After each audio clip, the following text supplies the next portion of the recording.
you have leased a pad in a shopping center that you are going to use as a restaurant. And you've got your restaurant in there for 2 or 3 years. And things are great or things are terrible. Either way, you want to assign this lease. You've decided you're going to do something else now. You need to look at your lease agreement that you have with the landlord and determine whether the lease is assignable. And in most cases, it will be. But usually there's some conditions on the assignability of that lease. Normally, the landlord gets an opportunity to approve or reject the proposed new tenant that you want to bring into the space. You've got your, let's say it's a pancake restaurant, and you've got the best pancakes in town, and the landlord really likes you in there because you're a good tenant. You always pay the rent on time, and they love having tenants like you in that space. But they also know that not everybody is as good as you at doing what you do. So they're a little concerned about this plan you've got to assign your lease to somebody else and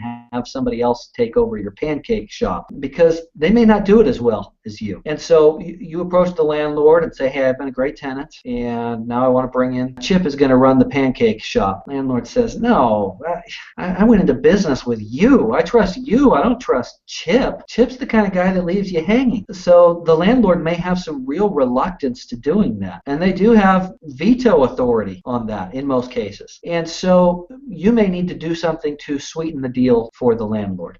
Maybe there's an increase in the rent. Maybe there is some cash payment by you to induce the landlord to approve the assignment of the lease. It almost sounds like a bribe, doesn't it? But it's not. That is a bargained for, perfectly appropriate term that a landlord can demand in connection with whether they want to allow for the assignment of a lease. Now, usually, if the lease is drafted properly and in a way that's not totally one-sided for the landlord, it will include language like, landlord's approval to assign the lease shall not be unreasonably withheld. That's one of those terms that lawyers can fight about for years, of course. Neither side wants to end up in years of litigation. So having a term like that does give the tenant some negotiating power. And if instead of having Chip take over as the restaurateur, you have some very well-established restaurant who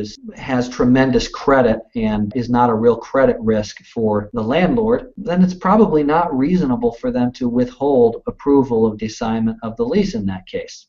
But that's one of the issues that you need to be involved with when you're talking about assigning a lease. Thank you for watching my video. If you have any questions or comments for me, please feel free to contact me. Otherwise, have a look at some of the other videos in my series.